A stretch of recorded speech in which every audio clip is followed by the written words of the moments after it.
Demons Discuss, Take 87, the one with coal fires and foggy mornings.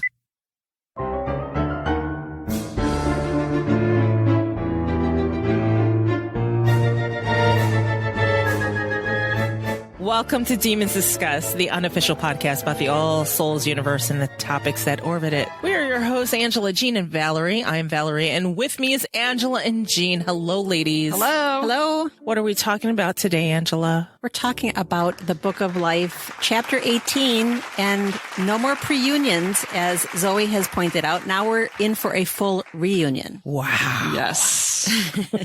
I guess I'll bring up the TV talk later to tie it into this, but I like this chapter very much. Me too. I know. There's nothing controversial going on for me to rail or throw the book or my iPad or anything. No, it's good. It's a sweet spot in the book as far as like It is. the writing. It's comfortable. Yes, it's comfort food. So, Jean, Yes, ma'am. you said later on you had a change of heart about a character in one of these episodes I was editing. Would that happen be in this chapter? It could. Or another chapter? It could be this chapter. Could be this. I can't wait. Well, Jean, you're not alone. You are not alone. This is when I saw the light Yes. too. But it's the next chapter, his quote, that really Yes. put the dagger in my heart. But this was a starting point. This is a starting point. Okay. So excited. Yes. I promise I won't say I was right and I won't rub it in your face. Let's get it out of the way and do it now. Faces. Bygones. See, this is the shades, though, because you're Virgo, I'm Libra, Jean Scorpio. So you had a certain outlook on this character. I was like, well, Valerie sounds convincing. I'm going to be middle of the road like a Libra would be. And Jean was like, no.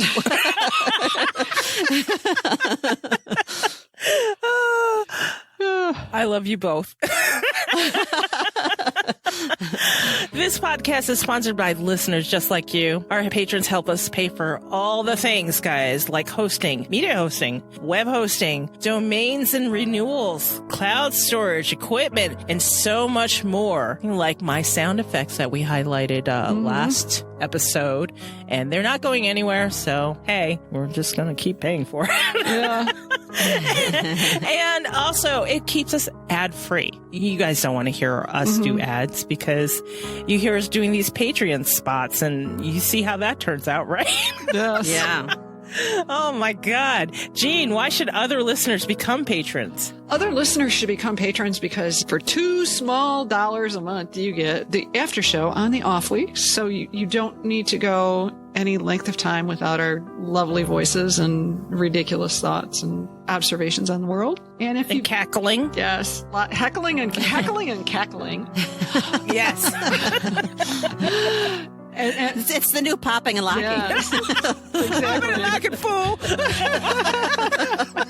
As you go up the levels, you get swag, stickers and buttons and tote bags and whatever else Val dreams up, and our undying gratitude at every level. You'll never have to hear me read an ad and Valerie give me the game show loser horn. No. So I thank you for that. You might want that, but I thank you that we don't have to have You that. are sparing your fellow listeners from the potential of ads about toe fungus, Right. problematic poop. Is that a thing? It is now. God, some of the ads that get placed on some of these YouTube videos, holy crap. Literally, holy crap. Yeah, the problematic poop one I heard the other day was like, oh man, I am so glad that we are blessed with patrons and we don't have to deal with this. So the problematic poop, I saw one on YouTube where it's like a little stool that you stick your feet on place your... No, it wasn't the squatty potty. This was literally some health supplement so your poop would be less problematic and you would fart less than 16 to 23 times a day, as the average person does. And people don't want to take the vaccine. Okay, I digress. Sorry. So there's your bit of trivia for today. Apparently people fart at least 16 to 23 times a day. Okay. So that $2 a month is well worth your pocketbook. Oh my God. Spare us from having to talk about things like that. And we'd wind up in a ditch just like this. And fired. Right. We'd probably be fired. Yeah. Oh my God. So if you're interested, listeners, Go to patreon.com/demonsdiscuss. Okay, so here we are. Discuss your emails. And no, I did not send a prompt. But if you are one of our patrons, I happen to mention, hey, if you feel like opining on Chapter 18, feel free to send us an email. And we got emails and speak pipes, and let's go. So who wants to start with their discusser email? I will. Yay. Go ahead. Discusser-in-Chief Steven sent one in.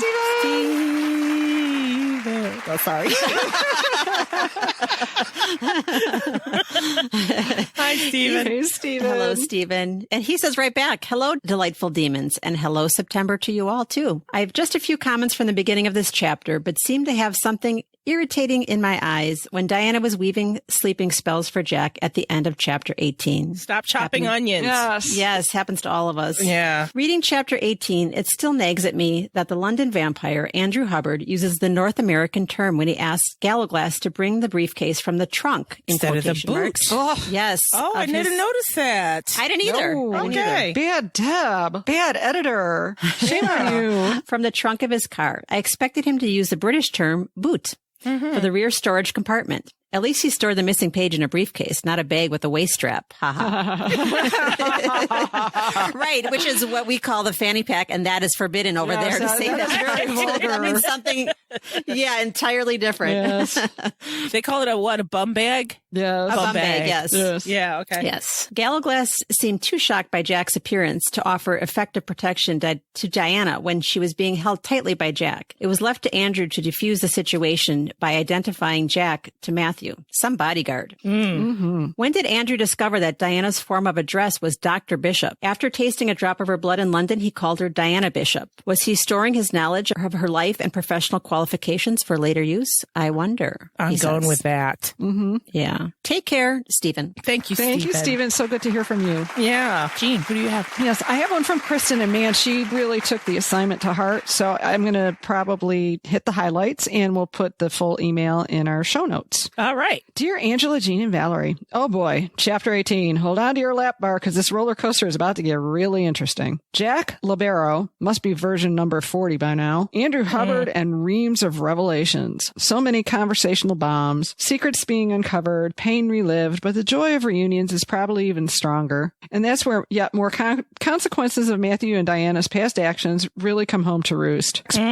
Jack's painful life, yet more of Philippe's secrets, Benjamin's interference, vampire murders. You can almost visibly seeing the weight increasing on Matthew's shoulders and his own sense of self-worth going downhill yet again. So much of the reunion with Jack is huge. It's always Andrew Hubbard who sticks in my mind after this chapter. When I first read TBOL, this was a chapter that completely shook my point of view of Andrew Hubbard. Creepy and prickly on the first reading of Sun, but here showing strength, loyalty, fierce caring, and a complexity of loyalties that makes my head ache. So there, Val. I'm not the only one. Yeah, well said. I was right. I was right. Okay, sorry. I wasn't the only one who was wrong, so there. All right. Go on. Go on. Andrew Hubbard had no reason for the loyalty to the Clarements, and yet he's helped keep Jack away from Matthew for centuries. My guessing is Philippe's orders and the fact that old Matthew wouldn't know anything about Jack anyways, but that just shows how complex Andrew Hubbard's fine line of operation between the de Claremonts and Benjamin really is. I love that Philippe really was as big as the Emperor's bear, and that Jack smelled of coal fires and foggy mornings. However, this chapter always leaves me with so many unanswered questions. Mainly, how did Jack and Andrew Hubbard find Matthew and Diana, and how did they know to do so now and not at any point in the previous 400 plus years? How did Jack escape Benjamin and find Andrew again?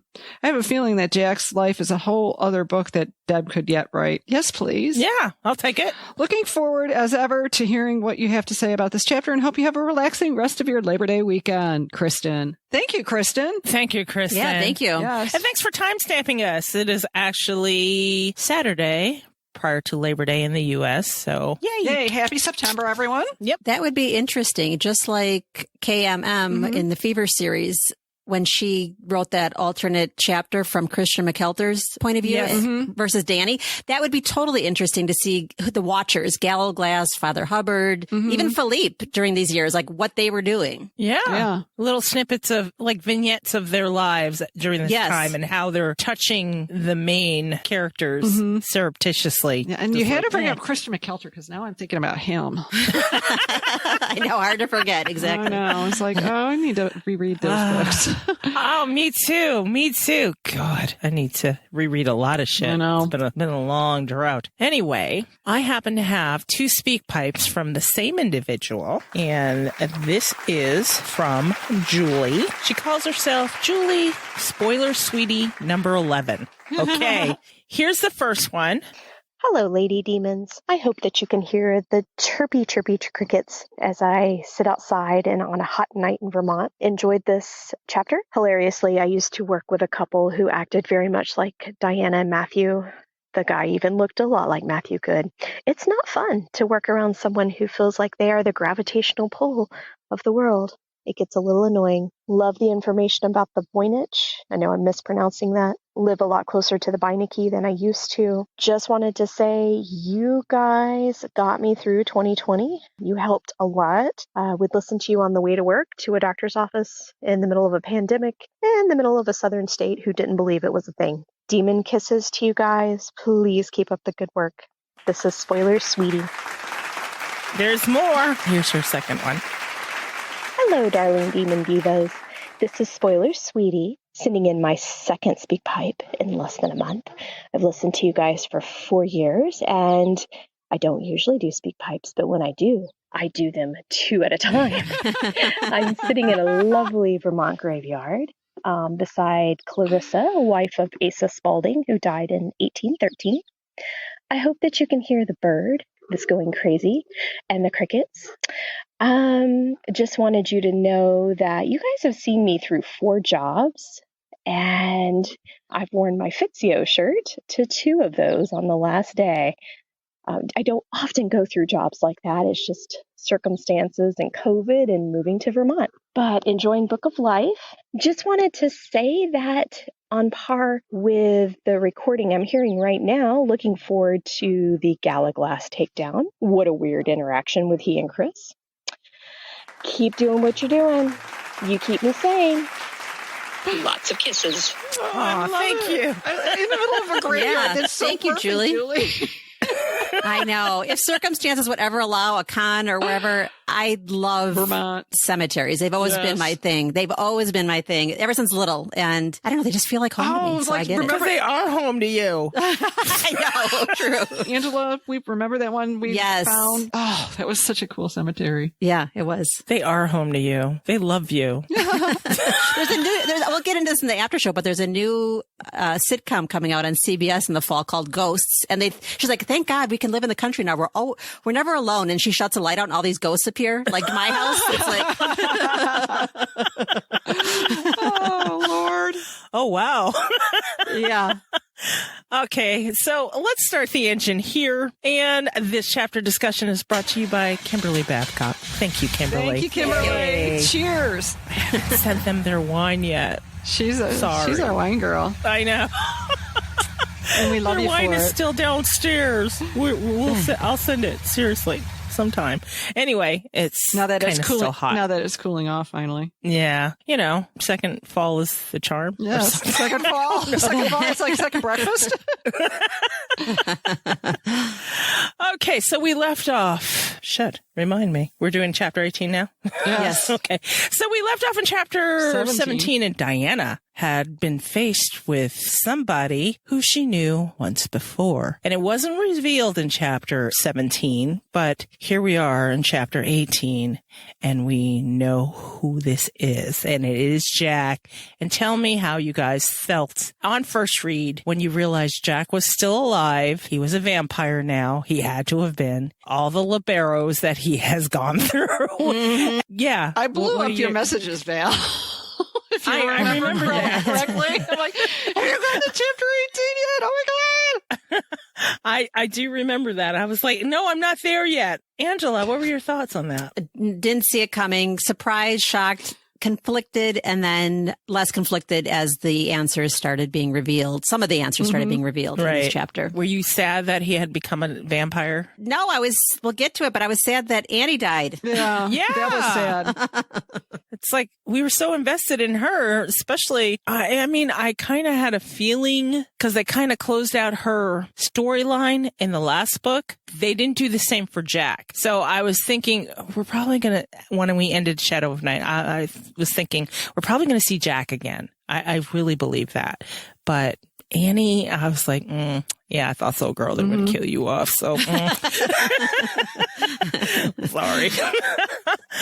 All right. So let's begin. And Diana's thinking to herself, that voice, when I had last heard it, it was higher without the low rumble at the back of his throat. Those eyes, golden brown with gold and leafy green, they still looked older than his years. His smile, the left corner had always lifted higher than the right. Jack? I choked on the name as my heart constricted. 100 pounds of white dog pawed out of the back seat of the car, hopping over the gear shift and through the open door, long hair flying and pink tongue lolling out of his mouth. Jack grabbed him by the collar. Stay, Lobero. Jack ruffled the hair atop the dog's shaggy head, revealing glimpses of black button eyes. The dog gazed at him adoringly, thumped his tail, and sat panting to await further instruction. Hello, Gallowglass. Jack walked slowly towards us. Jackie. Gallowglass's voice was thick with emotion. I thought you were dead. And then Jack's like, I was, then I wasn't. I love that line so much. I was, then I wasn't. Jack looked down at me, unsure of his welcome. Leaving no room for doubt, I flung my arms around him. Oh, Jack. Jack smelled of coal fires and foggy mornings, rather than warm bread as he had it when he was a child. After a moment of hesitation, he enfolded me with his long, lean arms. He was older and taller, but he still felt fragile, though his mature appearance were nothing more than a shell. I missed you, Jack whispered. Diana! Matthew was still more than 2 blocks away. Wow, that's just weird. It's like, where did he come from? Okay, that's right. He's a vampire. But he'd spotted the car blocking the entrance into Court Street, as well as a strange man who held me. From his perspective, I must have looked trapped, even with Gallowglass standing nearby. He must have thought very little of Gallowglass. Man, Gallowglass what the fuck is Gallowglass doing? He's kind of hopeless at this moment in time. Yeah. Even with Gallowglass standing nearby, instinct took over and Matthew ran, his body a blur. Lobero raised an alarm with a booming bark. Commodores were a lot like vampires, bred to protect those they love, loyal to family, large enough to take down wolves and bears, and ready to die rather than yield to another creature. Jack sensed the threat. Without seeing its source, he transformed before my eyes into a creature from nightmares. Teeth bared and his eyes glassy and black. He grabbed me and held me tight, shielding me from whatever loomed behind. But he was restricting the flow of air into my lungs as well. And Diana's like, no, you too. Shit. Damn it.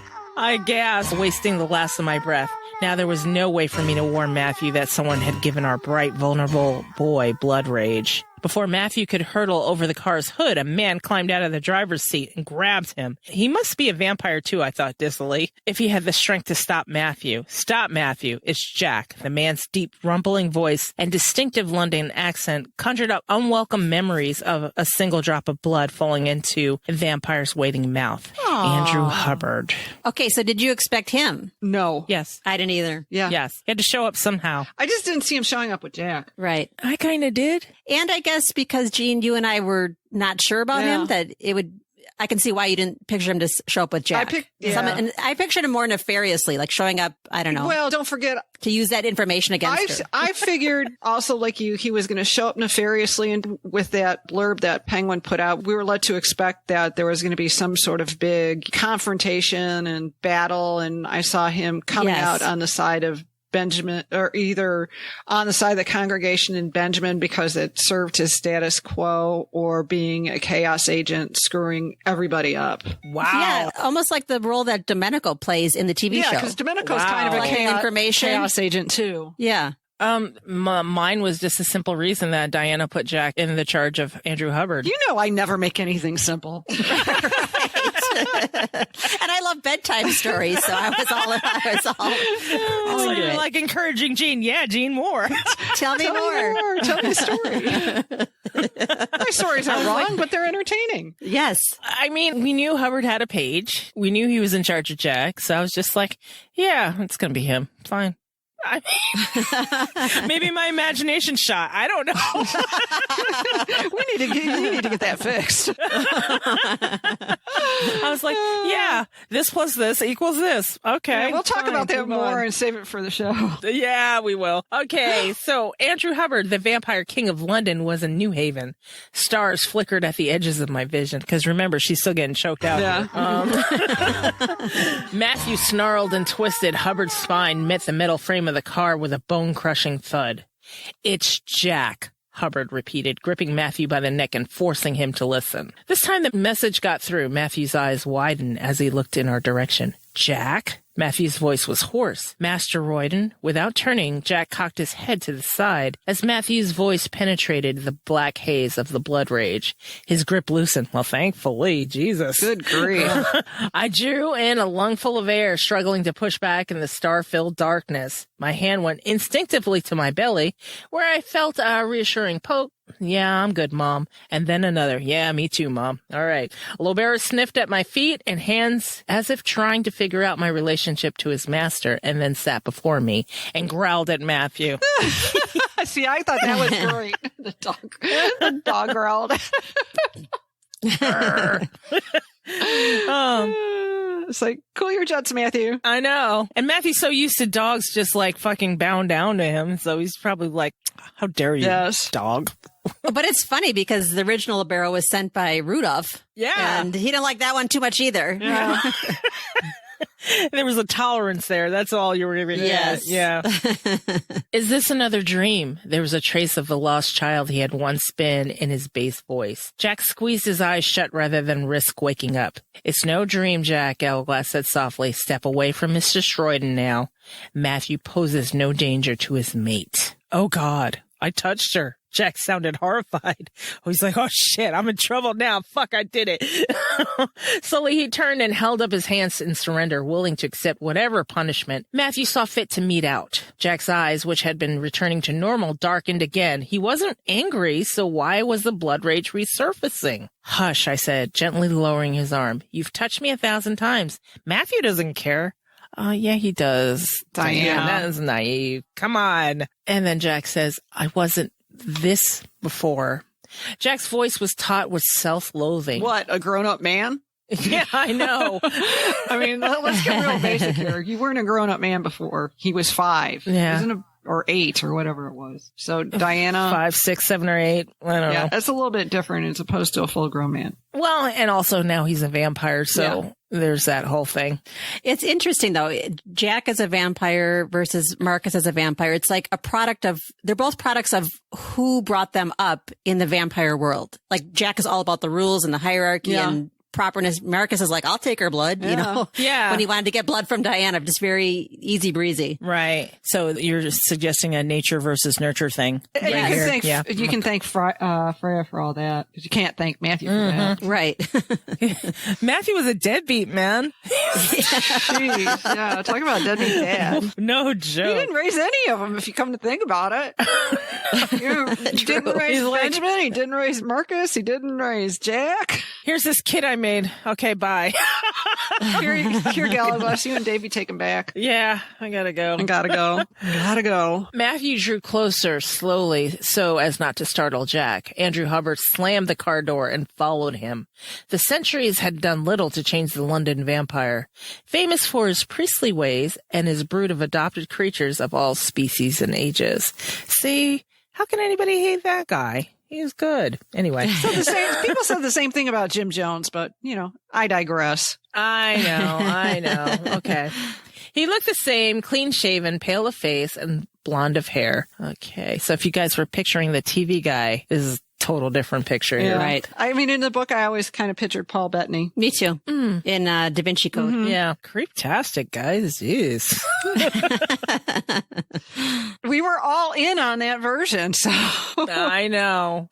But he's described just so, I don't know, unsavory. Just Yes. the waxy skin. And I get that he was brought back from the brink of death too, but it was just, I don't know. He I bought the story they were selling. He was Count Chocula. Yeah, he was. Living in the crypt and the whole 9 yards. Come on, Val. I think you were being overly optimistic. You just happened to get lucky. I tend to look at actions. Yeah. Yeah. You did. That's what sold me, because you're like, what has he done? I'm like, nothing. Nothing. But I'm still creeped out. But he's creepy. But I'm still creeped out by him. I'm still suspicious. And I get it. When we did that episode, I totally got it. Isn't that the one Brad listened to? I think it was. Yes, it is. Yeah. I think he was laughing about the Count Chocula. Only Hubbard's slate-colored eyes and somber clothing provided notes of contrast to his otherwise pallid appearance. And his body was still tall and thin, with slightly stooped, broad shoulders. As the two vampires approached, the dog's growl turned more menacing and his lips peeled back from his teeth. Oh my God, I so know this. This is what the dogs do to each other, man. Fight. They choose violence. Yeah, they choose violence every time. Come, Libero, Matthew commanded. He crouched down and waited patiently while the dog considered his options. He's a one-man dog, Hubbard warned. The only creature he'll listen to is Jack. Libero's wet nose pushed into my hand, and then he sniffed his master. The dog's muzzle lifted to take in the other scents before he moved towards Matthew and Hubbard. Libero recognized Father Hubbard, but Matthew received a more thorough evaluation. When he was through, Libero's tail shifted from left to right. It wasn't exactly a wag, but the dog had instinctively acknowledged the alpha of this pack. Okay. Good boy. Matthew stood and pointed to his heel. Libero obediently swung around and followed as Matthew joined Jack, Galglass, and me. All right, Muncor, Matthew murmured. Of course, I said, a bit short of breath. And you, Jack. Matthew rested his hand on Jack's shoulder. It wasn't a typical de Clermont embrace. This was a father greeting his son after a long separation. A father who had feared that his child had been through hell. I'm better now. Jack could always be relied on to tell the truth when asked a direct question. Now, the direct question is the point there. Mm-hmm. Because from what I remember, he was a big fibber a lot. I overreact when I'm surprised. So do I. Matthew's grip on him tightened a fraction. I'm sorry. You had your back turned, and I wasn't expecting to ever see you again. This is also nonchalant. Yeah. It's been difficult to stay away. The faint vibration in Jack's voice suggested it had been more than difficult. I can imagine. Why don't we go inside and you can tell us your tale? This was not a casual invitation. Matthew was asking Jack to bare his soul. Jack looked worried at the prospect. What you say is your choice, Jack, Matthew assured him. Tell us nothing, tell us everything. But let's go inside while you do it. Your latest Libero is no quieter than your first. He'll have the neighbors calling the police if he keeps barking. Jack nodded. Matthew's head cocked to the side. The gesture made him look a bit like Jack. He smiled. Where has our little boy gone? I don't have to crouch down anymore to meet your eyes. He was very calm for this, I thought. Yes. Yeah. The remaining tension left Jack's body with Matthew's gentle teasing. He grinned shyly and scratched Libero's ears. Father Hubbard will come with us. Could you take the car, Galglass, and park it somewhere where it's not blocking the road? Matthew asked. Galglass held out his hand, and Hubbard put the keys into it. There's a briefcase in the trunk, Hubbard said. Bring it back with you. Galglass nodded, his lips pressed into a thin line. He gave Hubbard a blistering look before he stalked towards the car. He never liked me. Hubbard straightened the lapels on his Astor black jacket, which he wore over a black shirt. Even after more than 600 years, the vampire remained a cleric at heart. He nodded at me, acknowledging my presence for the first time. Mistress Royden, my name is Bishop. I wanted to remind him of the last time we'd seen each other and the agreement he had made and broken based on the evidence before me. Dr. Bishop, then. Hubbard's strange, multicolored eyes narrowed. You didn't keep your promise, I hissed. Jack's agitated stare settled on my neck. What promise? Damn, Jack always had excellent hearing, but I'd forgotten that he was now gifted with preternatural senses, too. I swore I'd take care of you and Annie for Mistress Royden, Hubbard said. Father Hubbard kept his word, mistress, Jack said quietly. I wouldn't be here otherwise. And we're grateful to him. Matthew looked anything but. He tossed me the keys to the house, and Galglass still had my bag. And without its contents, I had no way to open the door. Hubbard caught them instead and turned the key in the lock. Take Libero upstairs and get him some water, Jack. The kitchen's on the first floor. Matthew plucked the keys from Hubbard's grass as he went past and put them in a bowl on the hall table. Jack called to Libero and obediently started up the worn painted treads. You're a dead man, Hubbard, and so is the one who made Jack a vampire. Matthew's voice was no more than a hollow murmur. Jack heard it nonetheless. You can't kill a masteroid, and Jack stood at the top of the stairs, his fingers wrapped tightly around Libero's collar. Father Hubbard is your grandson. He's my maker, too. Now that shit surprised me. I was like, whoa! Whoa! Okay. What the? Okay. Jack turned away, and we heard the cabinet doors open and then water running from an open tap. The sounds were oddly homely, considering that a conversational bomb had just gone off. I mean, it's like he dropped the mic and walked off. Yeah. Oh, God. My grandson? Matthew looked at Hubbard in shock, but that means... It means... Dun, dun, dun. Benjamin Fox is my sire. Andrew Hubbard's origins had always been shrouded in obscurity. London legend said that he had been a priest when the Black Death first visited England in 1349. After Hubbard's parishioners all succumbed to the illness, Hubbard had dug his own grave and climbed into it. Some mysterious vampire had brought Hubbard back from the brink of death, but no one seemed to know who. Except for us and you, audience. We all know now. It's and Benjamin. TV viewers. And TV viewers. Yep. Yeah, they got the early. Yeah, there you go. They got the preview. As far as your son was concerned, I was only a tool, someone he made to further his aims in England. Benjamin hoped I would have blood rage, Hubbard continued. He also hoped I would help him organize an army to stand against the de Claremonts and their allies. So Benjamin had a little bit of a chip on his shoulder. But he was disappointed on both counts, and I've managed to keep him away from me and my flock until now. Okay, until now, what happened? What's happened, What Matthew now? asks. So that goes into our listener email. Like, why now? Why were they looking for Matthew now? This is why now. Yeah. Benjamin wants Jack. I can't let him have the boy again, was Hubbard's equally abrupt reply. Again? That madman had been with Jack. I turned blindly towards the stairs, but Matthew caught me by the wrist and trapped me with his chest. Wait, he commanded. Gallaglass came through the door with a large black briefcase and my book bag. He surveyed the scene and dropped what he was carrying. What's happened now? Oh, God. He's like, I can't even with you guys. He asked, looking from Matthew to Hubbard. Father Hubbard made Jack a vampire, I said, as neutrally as I could. Jack was still listening, after all. Gallaglass slammed Hubbard against the wall. You bastard. I could smell your scent all over him. I thought. It was Gallaglass's turn to be tossed against something. Now, see, Gallaglass, he jumped to an even bigger conclusion than Angela and I did. That's true. Thank you, Jean. Gallaglass, where's your head, though? Yeah, dude, you really went too far. Although I do have to say about Father Hubbard, I did think at one point, I better not get bad news that he's doing things to those kids. So I guess I'm not that far off. Oh. I mean, like... Well, I mean, it was more like, if anything, it was more like running a gang of criminal kids is what I was thinking. I wasn't thinking that.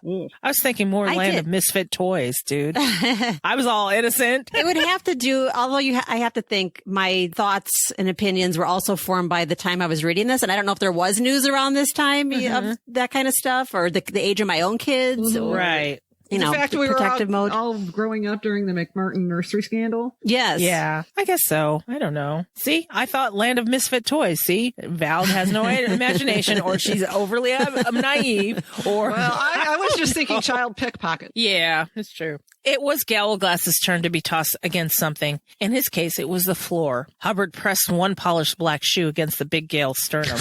Oh, okay. Maybe you should practice wrestling a little bit better. Yeah. Well, maybe he likes getting pinned. I don't know.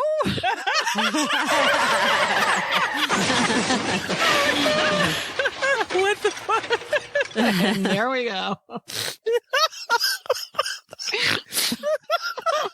Was that your story?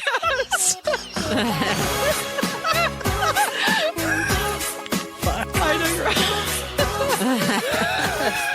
Again, need to fan you must myself. apologize to Angela. I need Sorry, to fan Angela. myself. I'm so sorry. I'm allowed a water break now. It was worth it for the snort. A snort is always good. Put that in your sound effects. We may need it again. I can't just call those up on command. Oh my God. Anyways. I was astonished that someone who looks so skeletal can be so strong. Yeah, well. Vampires, what you gonna do? Yeah, I know. God, Diana, you should have figured out by now. Thought what, Gallowglass? Hubbard's tone was menacing. That I'd violated a child? Apparently so, and that's what he was thinking. Yeah, apparently. Upstairs, Jack's rising agitation soured the air. He had learned from an early age how quickly ordinary quarrels can turn violent. As a boy, he'd found even a hint of disagreement between Matthew and me distressing. Cora, I cried, instinctively wanting her support. See, Diana thinks a little differently than me because I feel like Cora in the mix would just make things shit worse. Yeah. Yes. Especially if you saw the TV show before reading this. Be like, shit, here we go. Oh, man. Because the only time Cora was called is Like, shit's gonna go down. right. Anyway, I digress. By the time my fire drake swooped down from our bedroom and landed on the newel post, Matthew had averted any potential bloodshed by picking up Gallowglass and Hubbard by the scruffs of their neck, prying them apart, and shaking them until their teeth rattled. Damn. Okay, I just had a thought. I mean, Okay. going back to the title of this episode and Jack's scent, which is coal fires and foggy mornings. Yeah. That ties into Cora, fire and fog. Oh, yeah. Mm-hmm. Yeah, you're right. So maybe they have an affinity towards one another because of that, which, Perhaps. Or, yeah. which Cora just gets more and more interesting. Yeah. So anyways, But if you were like just watching the show, you think she was some kind of crazy phoenix who lit shit on fire at Diana's command. The menacing Grand Funk Railroad cover. Cora. You may call me Cora. Come again? What did she say? Please repeat yourself. Repeat yourself. Angela, it was you who mentioned that I had said that. It's like, wait, what'd she say? Yeah. When we were watching the show, we're like, what? Yeah. What's that? What? Cora gave an irritated bleat and fixed a malevolent stare on Father Hubbard, suspecting, quite rightly, that he was to blame for her interrupted nap. Was he though? But was Okay, he, now in his though? defense, was he? Yeah, no. Everybody gives Gallowglass a pass. Well, just don't forget he was also chasing after her with a pike. So Yeah. That's true. He's Fucking fire drake. He's not very nice to the fucking fire drake. True. I'll be damned. Jack's fair head peeked over the railing. Didn't I tell you Cora would survive the time-walking Father H? He gave a hoot of delight and pounded on the painted wood. Jack's behavior reminded me so strongly of the joyous boy he had once been, I had to fight back the tears. Cora let out an answering cry of welcome, followed by a stream of fire and song that filled the entrance with happiness. She took flight, zooming up and latching her wings around Jack. Then she tucked her head atop his and began to croon, her tail encircling his ribs so that the spade-shaped tip could gently pat his back. Aww. Yeah. Now I'm wondering if the entranceway is also like all sooty and charred, but you know. Right. Right, yeah. I'm like, song, that's nice. Yeah. Flames, though. Yeah, flames I'm kind of worried about. It's like, I hope your homeowner's insurance covers that. Yeah. Oof, how do you explain that on the write-up? Yeah, we don't cover pets that emit flames, so it's like, yeah. Why was somebody using a blowtorch in the Weird. foyer? Lobera patted over to his master and gave Cora a suspicious sniff.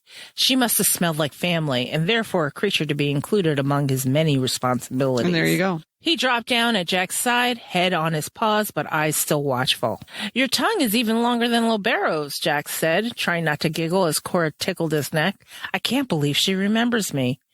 Oh, I mean, for Cora, it was only a few seconds ago. I Right. just got there. Yeah. Okay. Of course she remembers you. How could she forget someone who spoiled her with currant buns?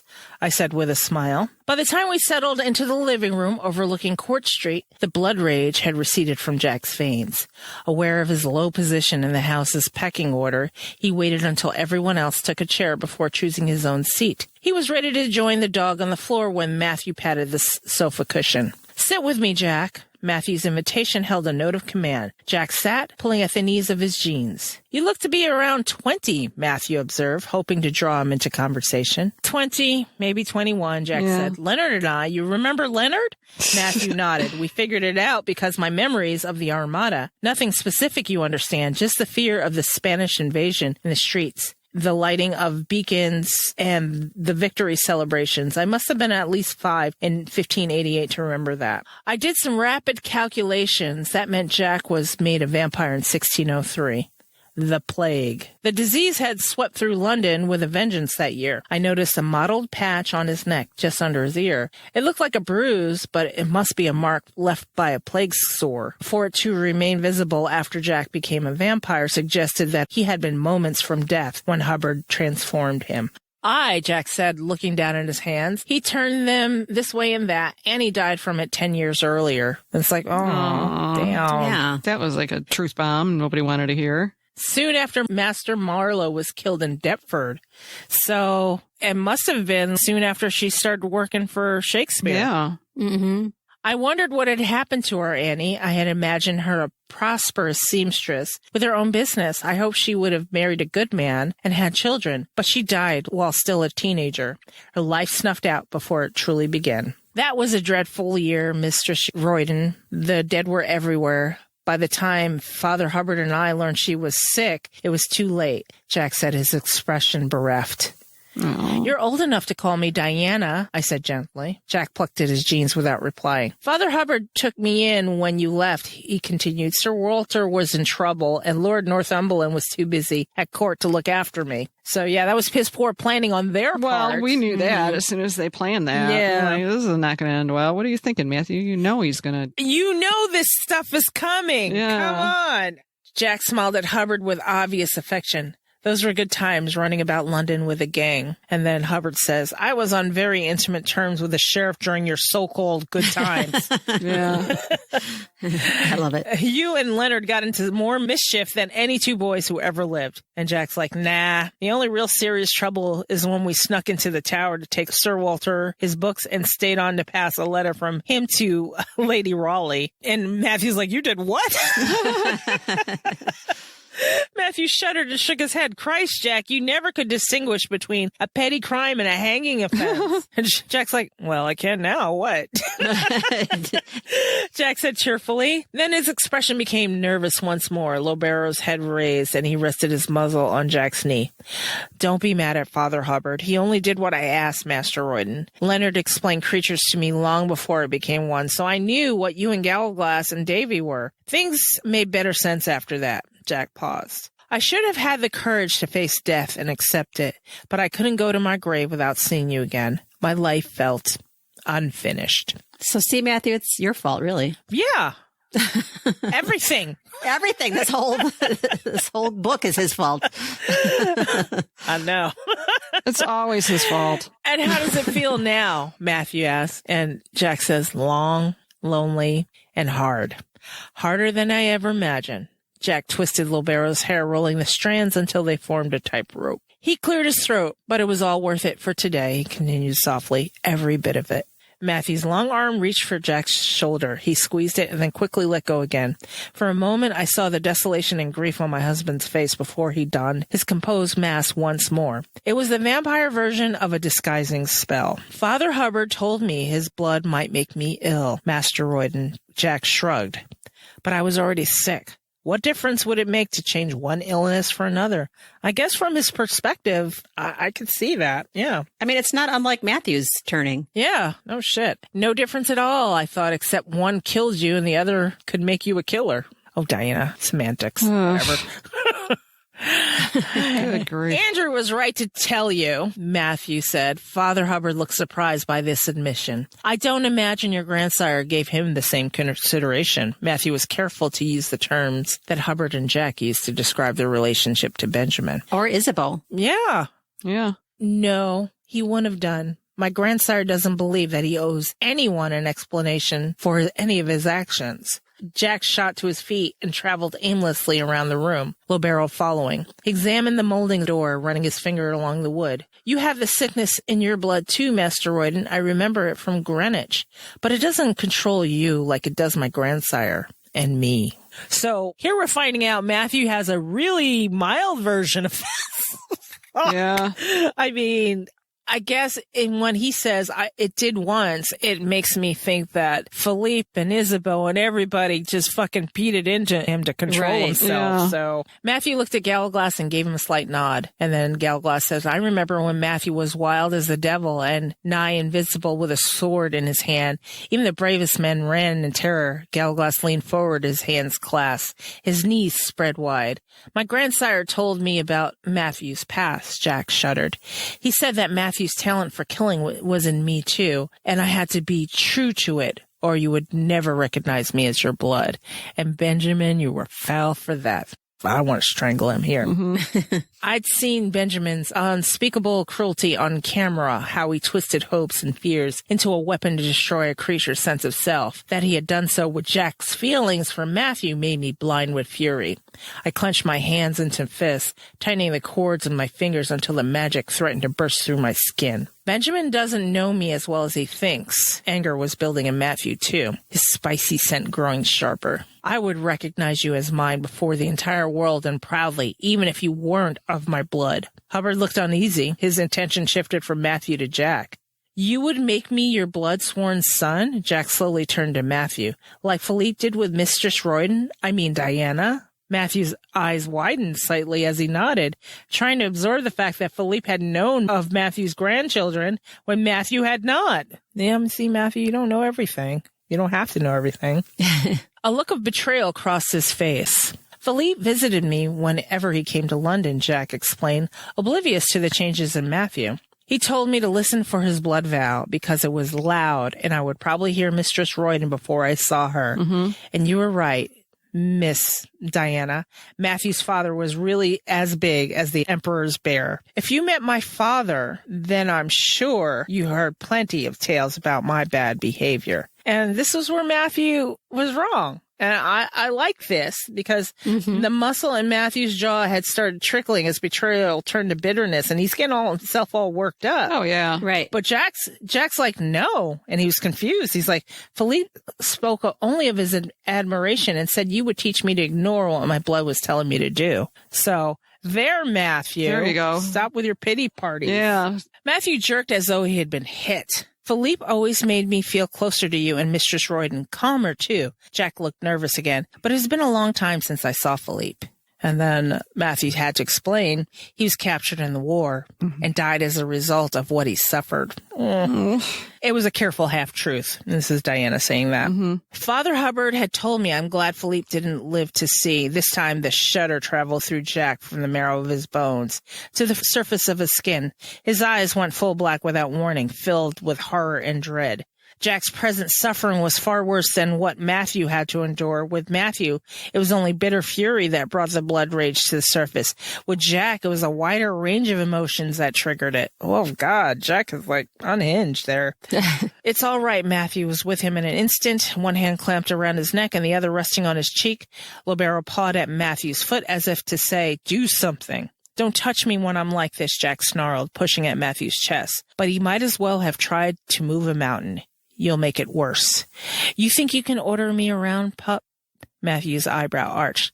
Whatever you think is so terrible, just say it. You'll feel better once you do. With Matthew's encouragement, Jack's confession tumbled from some dark place inside where he stored up everything that was evil and terrifying. Benjamin found me a few years ago. He had said he'd been waiting for me. My grandsire promised to take me to you, but only after I proved I was really one of Matthew de Clermont's blood. Galglass swore. Jack's eyes darted at him and a snarl broke free. Keep your eyes on me, Jack. Matthew's tone made it clear that any resistance would be met with a swift and harsh reprisal. My husband was performing an impossible balancing act, one that required unconditional love along with a steady assertion of dominance. Pack dynamics were always fraught. With blood rage, they can turn deadly in an instant. Jack dragged his attention from Galglass and his shoulders lowered a fraction. Then what happened? Matthew prompted. I have a question. Oh, go ahead.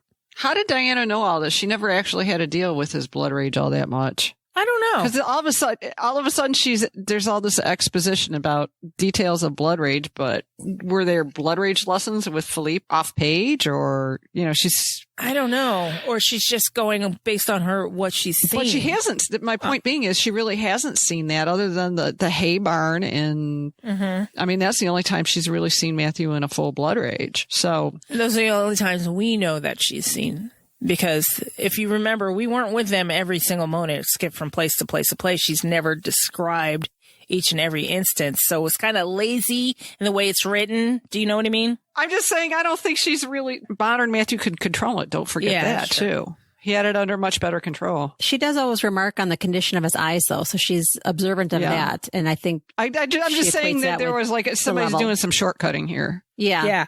So yeah, I acknowledge that for sure. It's like we've only seen what Diana has said she's seen, but meanwhile, the last book has jumped from place to place. There was no singular timeline where we were with them every single moment. I understand what you're saying, but I also think it's also part of the process of bolstering her to be the all-knowing savior in this book. Yeah. The sage Diana. Yes. And I'm like, superpowered Diana. Okay. There's no path to her being the sage other than, just spewing all this stuff now because she needs to. Yeah. At least in the TV show, we've seen it 3 times just about. Mm-hmm. And the hay barn was one. And then when they were arguing in Prague and she put the flames around the door jam to prevent him, he looked like he was on the verge there. And then it wasn't Bedlam, but wherever they were after Louisa and Kit. That was Bedlam. He seemed so he seemed the worst in that episode, but they also made it seem like she could, instead of him controlling in the hay barn, like he brought himself back and said, I haven't been that way in a long time. I've always been in control of it. They made her seem like she brought him back in Bedlam. Yeah. Like it was her gift to talk him down. So in the beginning of the TV show, when he looked fucking crazy, when he's like, walk, don't run. Right. Yeah. And it's like, we saw it then too. So true. I didn't know that it was blood rage so much as just other things. I don't know. He was hangry. He was just hangry.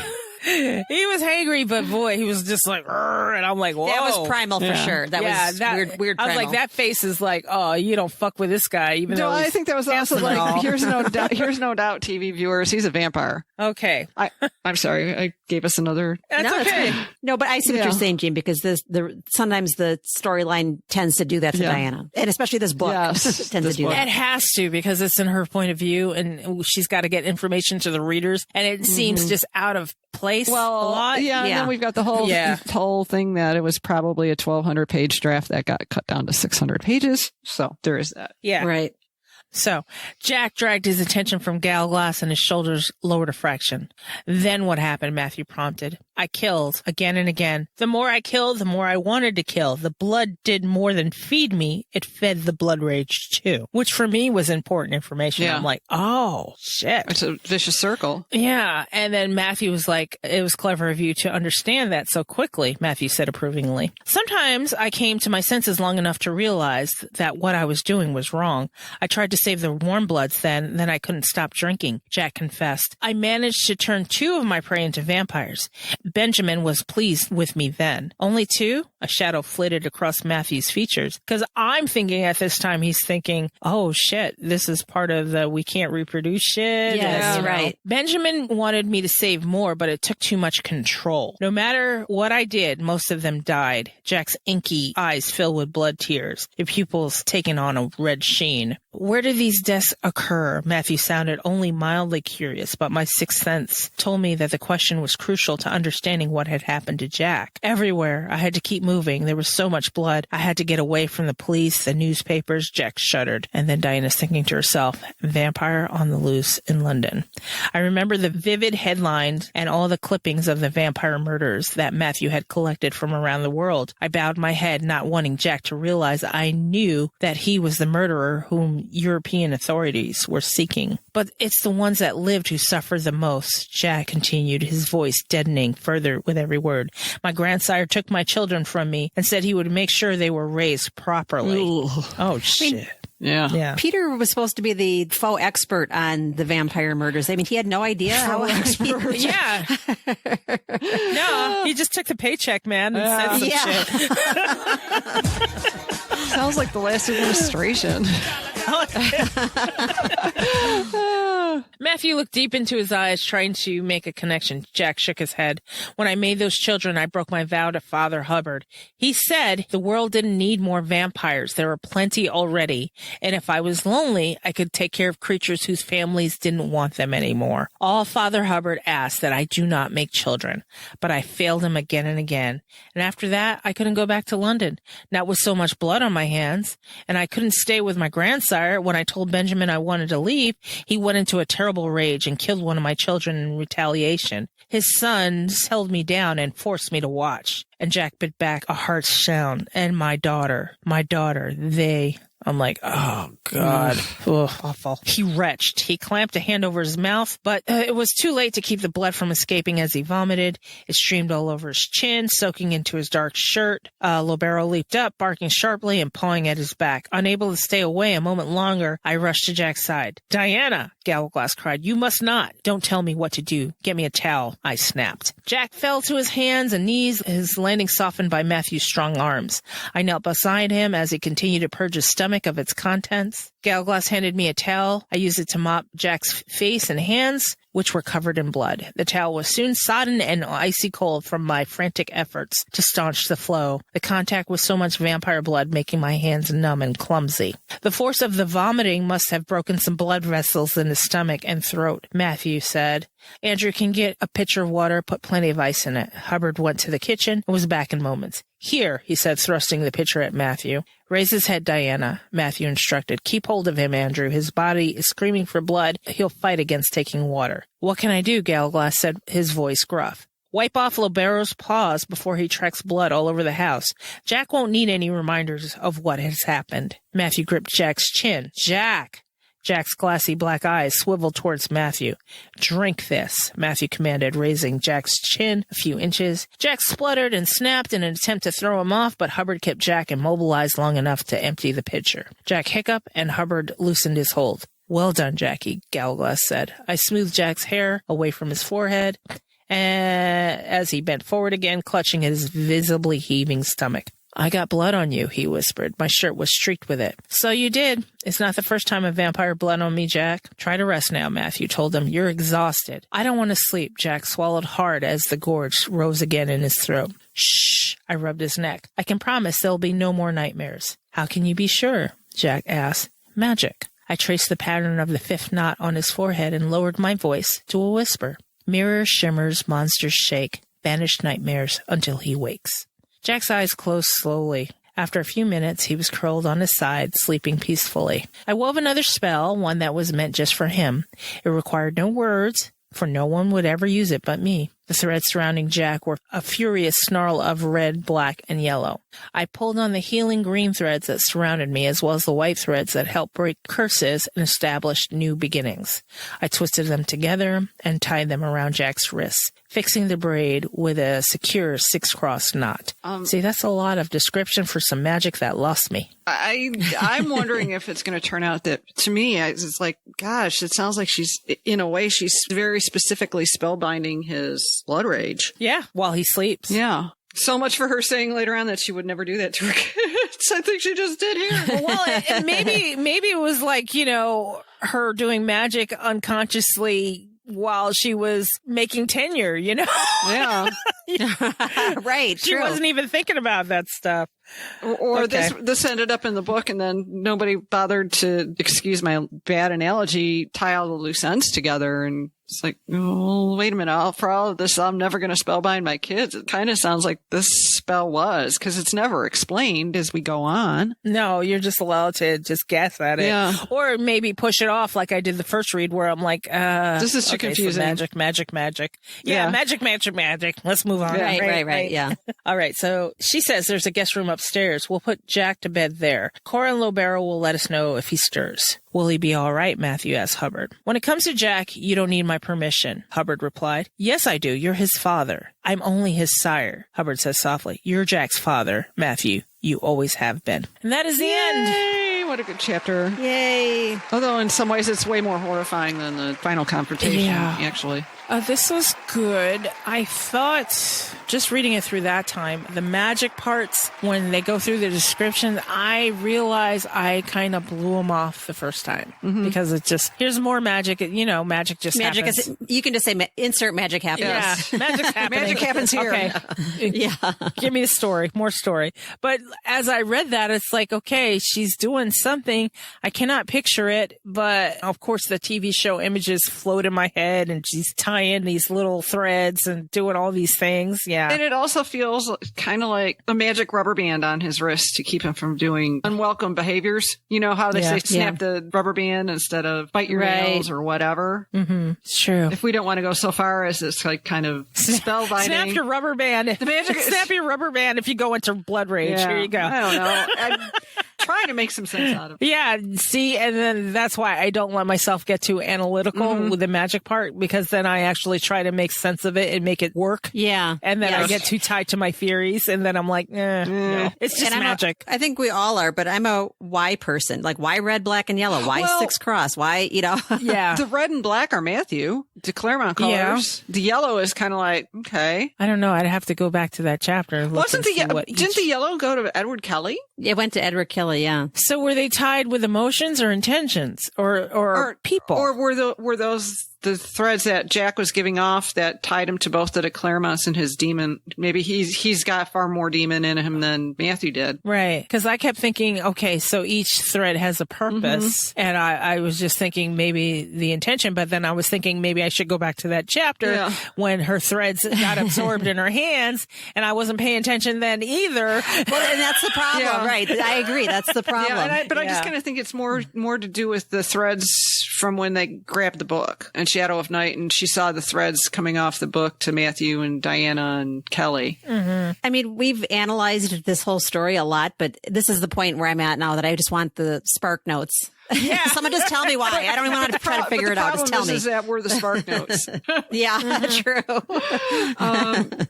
We'll just have to look at that. There's another reason. It's like, wait a minute. The magic rubber band made my eyebrows raise is the fact that, she uses the word curses. And I'm like, she's doing some sort of spell work with the actual blood rage. Yeah. Because why else would you pull in something to neutralize a curse? Right. But nothing else happens with this again. So, which is kind of why I'm like, she's spellbound as blood rage, but she won't spellbind as blood rage. So it's kind of like, okay, we'll just put this over on the side.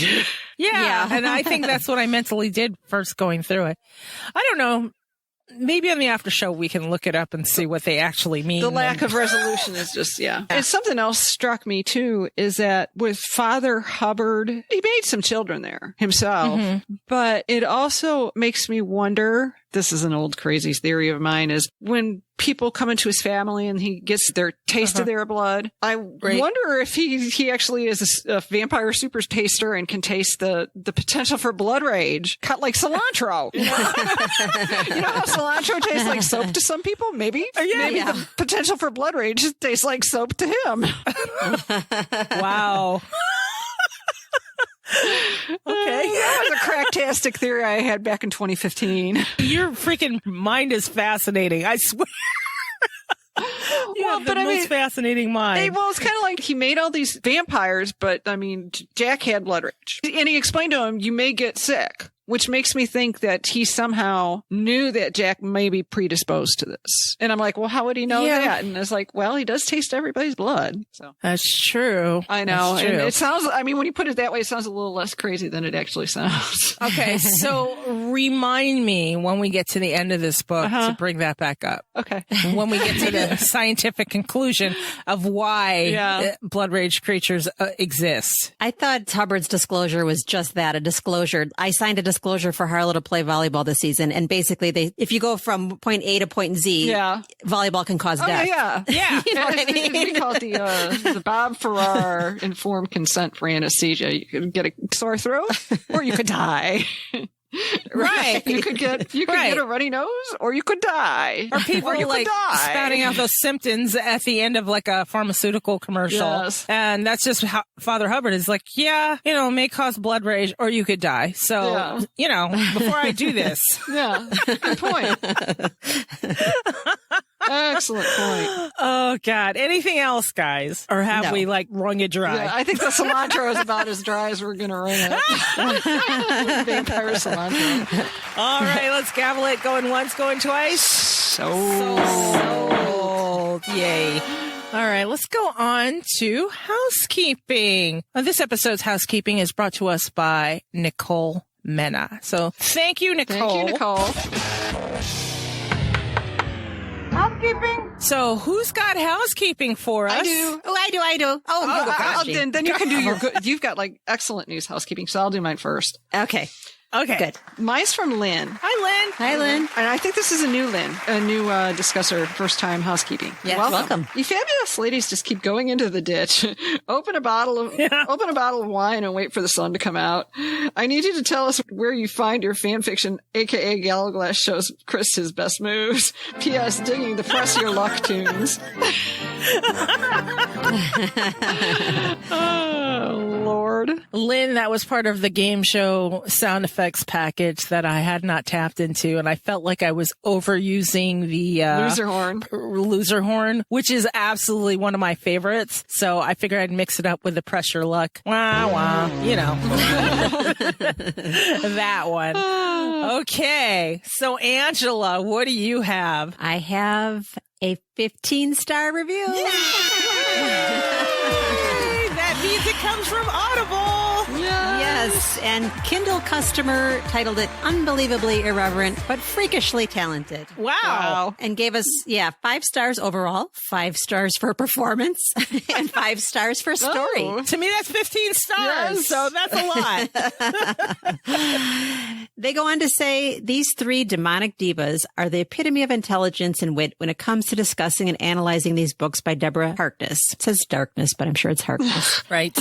They have a refreshing take on each small aspect, and boy, do they have a fantastically hilarious way of conveying the facts. 5 stars, lady. You deserve each one. Oh, okay. Thank you. Thank you. I thought you were saying you deserve each other. We kind of do. That's not a lie either.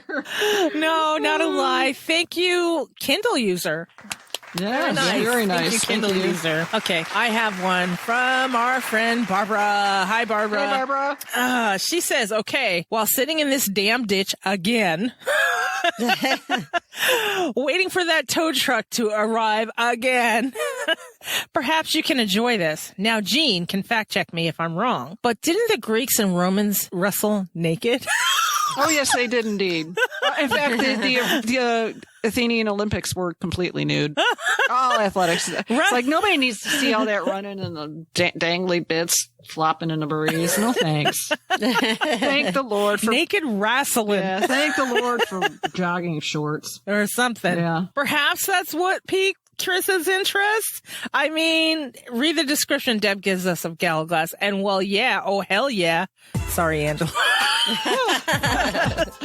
She says, once again, brilliant job. Thanks for the snorting giggles. My hubby's ready to have me committed. It's good. He just doesn't understand. Peace and love, Barbara. Okay. Thank you, Barbara. Anytime. Oh, there's a PS here. Hang on a second. PS, a thumbs up and 5 stars. So there we go.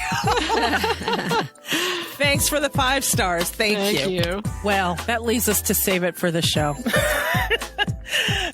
Yeah, this might be an interesting save it for the show or not. I don't know.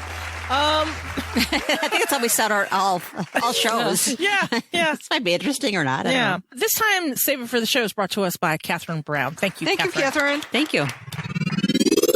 Save it for the show. Save it for the show. Guys, okay, Save It for the Show topic. Feelings and need to branch out creatively. Where do you want to start? Who wants to start? There's a lot to say here. Yeah. We have a lot to say. We have a lot to say. Go I mean, ahead. and part of it is because we've been doing this for so long that we just don't want to get in a rut. Yeah. I mean, we're coming quickly to season 3 and the end of the show, and the book's being written, but no telling when that'll be released. So Yeah. we're looking for ways to keep fresh. Yes. And what ways are we looking to keep fresh? Well, Angela was going to mention that we did get a glimpse of season 3 finally. Yes. Yes, we did. Do you want to? Very short. In the Sky Showcase, we got a super quick glimpse of Matthew and a super quick glimpse. I mean, like 1 second. That's how quick it was of Diana. Right. So we're kind of in a dry spell. Yeah. In this fandom. And it's frustrating, especially since Diana had that bad 80s blouse I gave to Goodwill back in probably 1998. So it was like Carol Burnett, Scarlett O'Hara meets the 80s too. Oh my God. Yeah, it was troubling. It's like I almost wish they would have gone with a pussy bow instead. Oh, wow. But I digress. That's my fashion take for the day. But we're coming on 10 years, 1 decade of dissecting these books and maybe half that of actually speaking about them publicly. So we're actually on our 6th year. So come September, it'll be 6 years. Wow. And then we'll be entering our 7th year. Like Jean said, we're searching for ways to keep fresh. And I myself, although I'm interested and invested in these characters, I don't know, it's a long time to be doing this on the same topic. It is a long time. So what we have been talking about, and none of this is set in stone, guys. What we have been talking about is doing next season, as far as the TV show, finishing out the Book of Life to finish out the trilogy. And then we will, as new books come out, as we're feeling fresh, we will release new seasons as far as this is happening, as far as the All Souls universe, as far as the All Souls series, because it's now no longer the All Souls trilogy. It is the series. And the series contains Time's Convert, and we're not sure everybody has read that, but we know for the most part our audience consists of people who have read the first 3 books. So we were thinking about maybe doing something else, maybe exploring another thing to podcast about while we wait for new books to come out. Do you know what I mean? Well, think of it as Isabeau and Philippe separating to take new lovers and always coming back together. Yes. Yeah. And not instead of, in addition to. In addition to. So we're not going to abandon this platform altogether. But if you remember, we have talked about this a lot when we were talking about our old endeavor, when we were doing Armitage for Claremont. We had to have a plan as far as once they cast Matthew, what are we going to do? So like 2 years ahead of time, we started talking. It's like, okay, are we going to quit this once it, fails or succeeds? No, we're still going to do what we do, but we have to put another spin on it. We have to just do the series in general instead of a campaign for this actor to play this character, So it's kind of an evolution of us. We will still be around, but we will be transitioning to other things. And then seasonally, we will come back. We're expanding to other things. You know what I mean? Other things. Yeah, there we go. It'll be a demon universe is what it'll be. It is a demon universe, right? Think of demon, and correct me if I'm wrong, think of Demon's Domain as the umbrella. Demons Discuss is under that umbrella. And whatever else we do is under that umbrella. Yes. So you're not getting rid of us, people. You're not getting rid of us. A lot of our stuff will fall under the name Lady Demons now. And we can thank Wendy for that. She's the first one who ever called us Lady Demons. So we're slowly transitioning all the podcasts. I say all the podcasts because, all the podcasts. We'll leave it at that. I won't say anything. Yes. The podcast under Demon's Domain, it will eventually be copyright Lady Demons versus copyright Demon's Domain. So we are creating a bigger umbrella, which to encompass what we've already done. And things we may want to do later. Right. And I'm not sure if you want to follow us. We haven't really established anything yet, but these are the major conversations we have had. And we're thinking about doing another TV series right now. We're thinking about it hard, and we won't say anything else. We'll leave it as a mystery right now because that TV series is just kind of shaping up. Yeah. I don't know. We can talk about it further on the after show, I think. I think so. Yeah, that's all I had to say about it. So yeah, it's weird though. That is weird. It's weird to think that we've been doing this all these years and we've cocooned up and now we're getting ready to emerge again as a different butterfly. Yes. Yeah. But still a butterfly. Yeah. Vague. That was very vague, save for the show. That was the podcast version of vague booking. Yeah. we won't give you more details. If you're a patron, you'll be able to follow along. Maybe we'll talk more about it on the after show about what has piqued our interest and what we might do after this. And I think the easy answer for most of you guys would say, you guys are like, fever series. Oh my God, we don't have enough time in our lives for that. Yes. Yeah. No, we don't have enough time in our lives for that. And that already has a well-established fandom. And to do it justice. Yeah, they're covered over there. So, we're thinking, okay, that's it. Let me stop babbling. Yes. Otherwise I'll give the whole thing away. Give away the story, Val.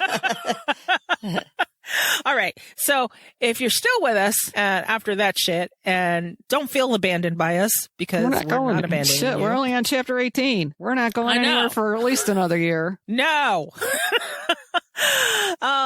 Stay with us through this break, and we'll talk about last thoughts and things we can't let go of.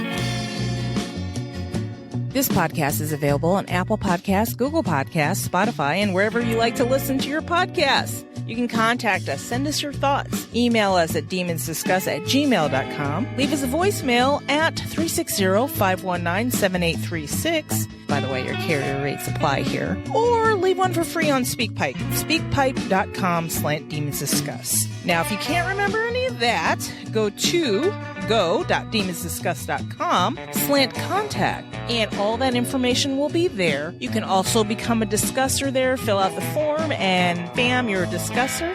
And the link to join our Facebook group is there too. Visit our main site, demonsdomain.com. And if you really feel like deep diving, go to visit.demonsdomain.com/masterpost. And you can read interviews, geek out with Weekly Geeks about All Souls Universe. Read about the characters. Keep that geek flag flying, guys. Do you like what we do? Help us fund what we do. Go to patreon.com/demonsdiscuss. Make sure you follow us on social media. We are on Twitter, Facebook, and Instagram, all at Demons Discuss. If you're liking what you're hearing and you want to tell the world about it, leave us a 5-star review on Apple Podcasts. We love them. We read them. It's wonderful. Also, it keeps Angela alive, and we need her around, okay? Keep Angela alive! All right, who's got last thoughts? My last thought is still cilantro. Go for it. Okay. It'll bother me until we have our science wrap up at the end, but this whole super taster thing is now going to haunt me. Wow. So I have a question before we go on. Mm-hmm. You know, on the 10s, we do like kind of different episodes. What do you want to do? Because 90 is coming up, guys. Ooh. Yeah. Hey, why don't we open it up to our listeners and see if they can give us some suggestions too? Oh, that'd be interesting. Did we lose Angela? Uh-oh. I think we lost Angela. Angela. There's no guarantee we'll take anybody's suggestion, but, it's nice to have some. No. Mm-mm. Yeah, I guess I can put a poll in there. It's like, what would you guys like to talk about on the 10? Would you like to talk about a character? Would you like to talk about a phenomenon? Would you like to talk about just something outside of the chapters that we can dedicate an episode to? So I'll put a poll up. And has Angela messaged us, or does she know she's I gone? don't think she knows. She hasn't messaged yet. Hey, you saw that. Yeah, I see it. I don't know. You want to close out the episode without Angela? I guess we could. Oh, there she is. Oh, wait, she's back. Yeah, I got booted somehow. Like a fairy godmother, the great kazoo popping in. Yeah. Yeah, We lost you for a minute. Yeah. We were contemplating ending the episode without you, but we can't. We can't. Angela, do you have any lost thoughts? Well, now I'm all shaken. I rolled out of the back. Last thought, just I guess what we just announced. I'm ready for that. I need something that makes me appreciate the story all over again. Maybe is that right to say? Yeah. Yeah. And just and maybe push ourselves in a different direction creatively, doing things we've never done. Challenge I mean, ourselves. yes, endings change, new beginnings. Yes. I'm looking forward to it. And I think we've always said that when we close out this podcast and we finally close it, we will end with chapter by chapter of Discovery Witches and like we began. And we won't do 5 chapters at a time. A chapter at a time. A chapter at a time, and just give it the proper send off. And then we can officially close this podcast. But we will leave it up. It will be, because a lot of our content is evergreen, so people can come 10 years from now and still pull up one of our episodes and be fine. So yeah, besides all the pop culture might be out of date but by then. But Yeah. So with that, I don't feel like we're abandoning our audience this way. I feel like we're inviting them along on our journey as we go back and forth and travel back and forth from this world to another world. When I say another world, and I will discuss it further it's not another world, the old soap opera, so don't worry about that. Yeah, it's not another world soap opera. And it is open to travel several different worlds. I'll leave it at that, instead of just sticking ourselves with one world. We hope you come explore with us. We can safely say we stay in the fantasy realm, right? Mm-hmm. And we can safely say it could change from one thing to another, to another, to another. It's just kind of they're thoughts out there right now. They're thoughts. It's not a concrete plan. We're vibing on some different things right now. That's right. Yeah. Vibing. We're leaving this door open to always come back if there's a new book or a new something in this universe. Yeah. But we're also open to whatever projects pique our interest. This way we can travel. We're also Diana in the crossroads. It's true. I didn't think of it that way. It's a crossroads rather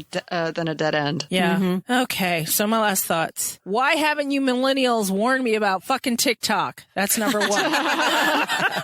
More on the after show. I am hooked. More on the after show. I am hooked. Okay. So next thing. I've been busy, y'all. More on the after show. Next thing, keep leaving reviews. We love them. We read them. And I know I say this every single fucking time. It helps people push play when they're hesitant to push play. Because a lot of people push play. They're like, oh, that's not what I wanted at all. And I don't know about you guys, but I read reviews. I like sometimes I'll read a lot of bad reviews and be like, oh, I got to listen to this shit. But most likely, like if I'm in the app store and I want to download an app and there's 4 or 5 apps in there, I will go with the one with the highest reviews. That's it. So if you guys like us and you want to encourage other people to listen, please leave us a 5-star, 4-star review. 4-star, we'll even take that. You start with a 3-star, 2-star, 1-star. We'll read it, but we won't like you very much. It's fine. It's fine. If you want to continue to support us, what's not going away is our Patreon. We might label it a little bit different. You can support us on patreon.com/demonsdiscuss. For now, it's probably going to stay the same name because I haven't found a way to change it yet. But since in our after show, we don't talk about All Souls, really. We kind of just talk about whatever's in front of us. It's just going to be the after show. It's just going to be the after show. It doesn't even have to be Demons Discuss the after show. It'll be the Lady Demons after show, something like that. So yeah, there's that. And we will still drive into ditches wherever we go. Yes. There's always a ditch to drive into. There's always a ditch. And, okay, there's a review part. There's the patron thing. And I am so sorry that I have not been reaching out to you for Discuss or emails, and I've been behind in sending out prizes and everything like that. You have to understand that this is the week that we had a major deployment, and also it is the end of year, closing of the fiscal year for me and for my job and my position in my job. It leaves a lot of implications. So I am double busy. So I'm trying, and I've got everything packaged up, and it's going to be there. So those of you who have won the, mystery word contest, I packaged your shit up. The last Patreon Demon Related, I packaged that up. August rewards, I packaged that. It's all in a big pile of packages, and I just have to go to the post office now. So that's done. And yeah, I haven't forgot you. Anyway, I think that's it for me. Anything else from you guys? No, I think you covered it all. Yeah, it's covered. Okay, let's say goodbye. Thank you for listening. Goodbye, everybody. Goodbye, everybody. Mwah. Demon kiss. Until next time, guys. Bye.